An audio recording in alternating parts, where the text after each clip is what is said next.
can you tell me something about yourself, what your role in the school is, what your name is? I'm Karen James. I teach in Mississauga, Ontario, Canada. I'm the ISSP and ESL teacher at my school. Thank you. And you created this beautiful lesson plan. The reason I chose this lesson is, first of all, it's very student-centered and students connect to what is being presented to them. Students are engaged in the learning, and when we get to know the students on a deeper level, better connections can be made within the classroom. And students are more willing to share aspects of their identity, such as their home language, heritage, culture. This lesson is very student-centered. It is accessible to all students in that it allows students to create something based on their learning style, whether they want to use technology, whether they want to use paper and pencil, whether they want to use music, if they want to write a poem, and all this can be done in their home language. So I really do hope you try this lesson, and hopefully it's a success in your classroom. So my lesson plan is on identity. It's about the students sharing their identity with others in the classroom. It gets them to dive a little bit deeper rather than, like, I know we do all about me units, and it's just getting them to dive a little deeper into thinking about their identity, just not from what people see, but like what people don't see that they want to share. So what makes me who I am, how am I similar and different from the students in my classroom, and how can I go beyond what others see and dive deeper into sharing what others don't know about me. And I think this lesson, I obviously, it's been done a lot of times, and I think I've adapted it from seeing other people, how they've done identity, and that I just want the students to dive deeper into sharing the parts about themselves. And so how did you do that? How did you adapt your lesson?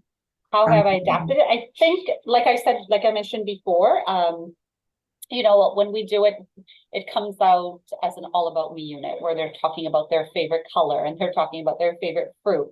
And I just wanted them to think about, their religion, their race, their family, and how other factors have influenced their identity, maybe their socioeconomic status, things like that, right? And, identify aspects of their identity that, that they see maybe changing, right? Lots of students, maybe the younger students in the school won't be able to do it, but the older students just,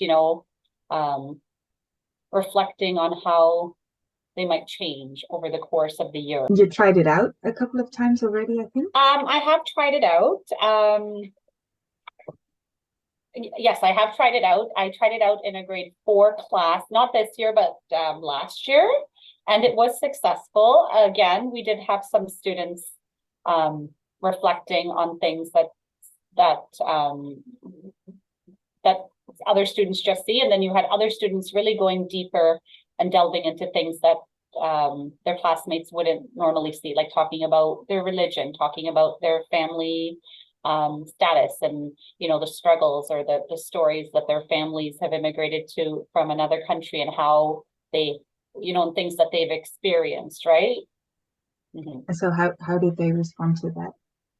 I think they responded well. The students that did dive deeper into it were able to reflect on it because they were more aware of their identity, and they knew how that was a part of them, right? So they were able to share that. And so my lesson, they have to create an artifact, and they created a Jamboard based on their identity. And then I brought in the language component. In regards to the language friendly elements, they were allowed to, again, brainstorm with peers that spoke the same language as them. At the end of my lesson, as I said before, the Jamboard, when they created it, they were allowed to use their first language when they were completing it. For the more proficient speakers, they were allowed to use their first language as well as English. So it would be dual language, or if they spoke more languages, they were allowed to use different languages on their term. That's obviously a part of their culture and a part of their identity. So they were able to put that in there. Lastly, we had a reflection. So after they were done this artifact or a poem or whatever they chose to do, they had to write a reflection. And again, they were able to write the reflection in their first language, and, take it home and share with their parents. So their parents knew, what they were doing, and their parents would feel a part of that connection. What was your aim in designing this activity?